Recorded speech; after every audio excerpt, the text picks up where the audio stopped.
ఇక్కడున్న 14,400 మందిలో నాకు కావాల్సింది ఆ ఒక్క కూలి.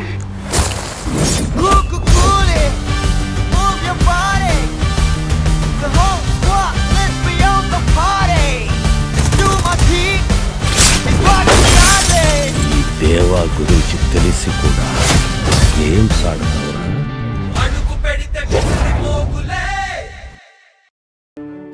అలా అనుకుంటే నేను బాధపడతాను.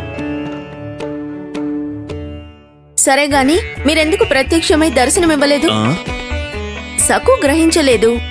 గ్రహించకపోతే మీరు ఆమెకి చెప్పాలి కదా. నాతో వాదించడానికి మళ్ళీ సిద్ధమైపోయావా? మరి వాదించకపోతే మీరు సమాధానం చెప్పడం లేదు. సరే, వివరిస్తాను. నేను సకుకి ప్రత్యక్షమై దర్శనమివ్వడానికి ఇంకా చాలా సమయం ఉంది. అంటే ఆమె కష్టాల కడలికి ఎదిరిదాల్సిన పరిస్థితి వస్తుంది, అంతే కదా? మ్మ్.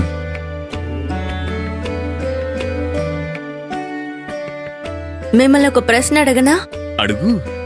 సుధామ బావగారికి సాయం చేసినట్టు మీరు సాయం చేసి తన కష్టాల్ని పోగొట్టొచ్చు కదా. సుధామ విషయానికొస్తే నేను వాడి ఆయుష్ మార్చాను ఒక నిర్దిష్టమైన సమయంలో. సకు ప్రయాణం ఇప్పుడే మొదలైంది. ఆమె ఇంకా చాలా దూరం ప్రయాణించాలి. సకు గాథని యుగయుగాలలో స్మరించుకుంటారు. వాళ్ళు అప్పు తీర్చబోయే ముందు అనేక సమస్యలను ఎదుర్కోవలసి ఉంటుంది. కాని భవిష్యత్తులో వాళ్ళ అపరిమితమైన భక్తిని కొనియాడతారు. శివప్ప ఇంకా ఉమా సకు అమ్మా నాన్నలుగా అజరామరులవుతారు. ఈ లోకం నన్ను సకు స్నేహితుడిగా గుర్తిస్తుంది.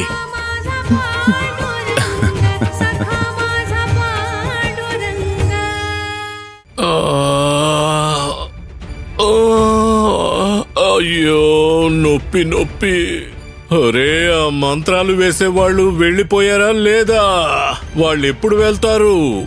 నేనిక్కడ చావు బతుకుల్లో ఉన్నాను. వాళ్ళు ఎప్పుడు వెళ్తారా? ఏవండి, అదే నేను చెప్పేదేంటంటే వాళ్ళని చూసి మనం ఎందుకు భయపడాలి? వాళ్ళకంటే పెద్ద మాంత్రికుల్ని మనం తీసుకొద్దాం. ఈ మంత్రాలు తంత్రాలు వాళ్ళకే తెలుసా ఏంటి? మన సత్తా ఏంటో చూపిద్దాం. ఏయ్!